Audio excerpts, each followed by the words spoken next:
I got this video idea from one of my subscribers, Lord Bite Me Man.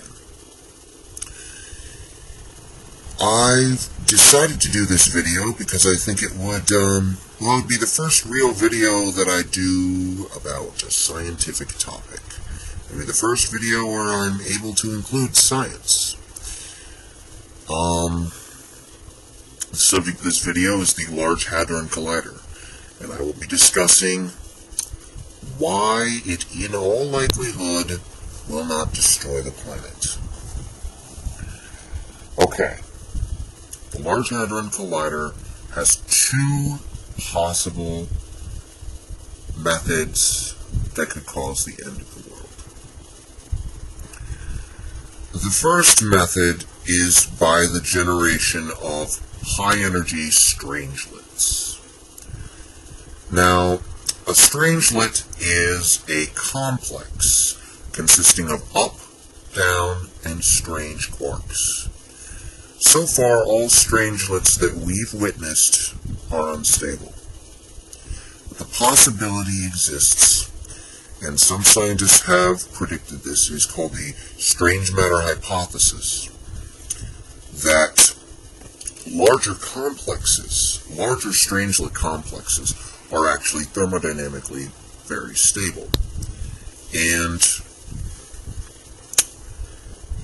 if a strangelet would be produced with a high enough velocity, it could actually overcome the electromagnetic repulsion from the nucleus of an atom, and it could actually touch the nucleus of an atom, and it would convert that atom into strange matter instantly, because that would be more thermodynamically favored than its current state. Then that atom would go on to hit other atoms and would cause a massive chain reaction, which would eventually turn the entire planet into a ball of strange matter, and no life would be on the planet. Of course, that one wouldn't really destroy the planet, it'd just turn it into a hot mass of nothingness, basically. Now, that is the strange matter hypothesis, and that would only work if that were true. All strangelets that we've witnessed so far are unstable. Now, if the strange matter hypothesis is true, it should also be true that neutron stars in this universe are composed of strange matter. Neutron stars have no net electric charge, and if a strange particle were to come in contact with a neutron star, it wouldn't have any electromagnetic repulsion from said neutron star. It would hit the neutron star, and because of its compaction, it would be converted nearly instantaneously into strange matter. And then pieces of it would break off and hit other neutron stars across the universe. So if the strange matter hypothesis were true, all, or at least most, neutron stars in the universe would be composed of strange matter. But current evidence suggests that neutron stars are actually composed of nucleic particles, ordinary nucleic matter. We don't have any conclusive data, but the evidence suggests nucleic matter. That's one possibility, and it's a long shot, so I wouldn't worry about that.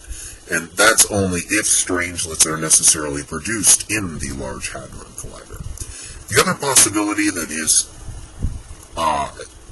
actually a larger concern, and is actually a more likely possibility, is the generation of a micro black hole. Now, that is technically possible. However, with current quantum relativistic quantum mechanics, the generation of a black hole would require that the Large Hadron Collider be around the diameter of the solar system at least. So, the two fermions which would be collided would need to be going at a ridiculously fast rate. That is, if our current ideas of gravity and relativistic quantum mechanics are true. Now, there is an idea of brain theory, of n-dimensional p-branes, on which we exist. We would exist on a 4-brane, and that three of the four fundamental forces, electromagnetism, the strong and the weak force, we can find the brane we exist on, but gravity could extend into 11 dimensions, and so that at a very close range, at a Planck length distance, which is incredibly minute, gravity could become very, very strong. And then it decays much faster outside of Planck length. It decays almost instantly because it's spread out into 11 dimensions, but then after it extends beyond about a Planck length, it would leave the brain. It would be blocked by the existence of other branes, and then it would only decay at a normal 1/r squared factor. But by then it would be quite weak. If that's true, and some ideas, some people think it's true, others say it's not true. There really isn't a whole lot of experiment on this. But if that is true, then it is possible that the Large Hadron Collider could get those fermions close enough to within Planck distance of each other and give them enough mass. If that idea is true, it is possible that a black hole could be created. Now, if that black hole is created, it will most likely decay almost immediately due to a phenomenon known as Hawking radiation.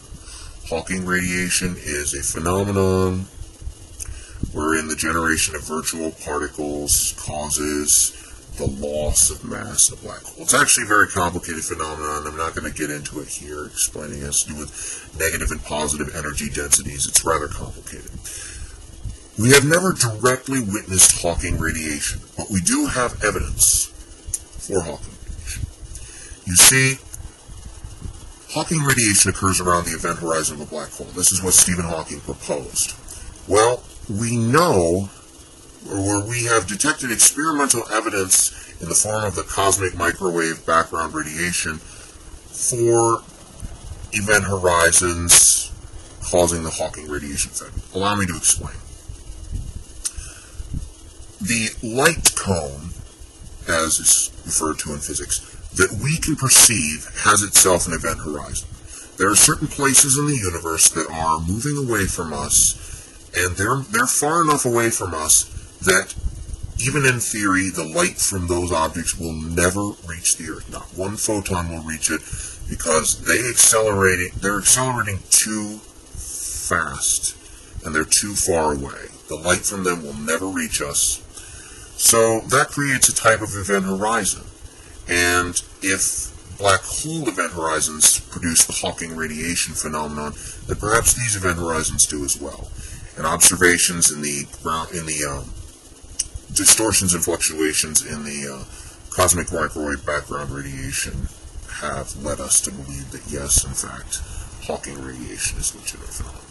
So, if Hawking radiation were not a legitimate phenomenon, then that black hole would not decay almost instantly.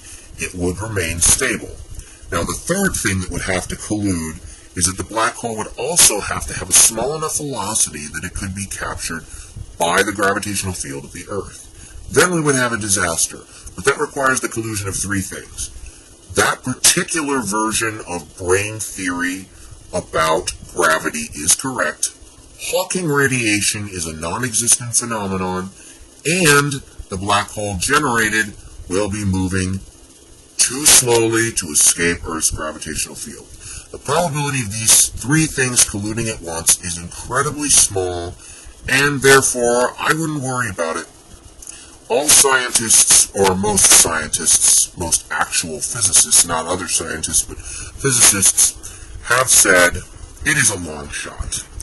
Technically a possibility, but there's also a technical possibility in quantum mechanics that when you walk by a statue, after all, the molecules in a statue are vibrating, it is possible the statue will wave at you if every single molecule in the arm of the statue vibrates in the same manner. That is a technical possibility, but the chance of it happening in the history of 100 universes is almost impossible. So, it is technically possible that a black hole will be created, but I wouldn't worry about it. You can sleep at night.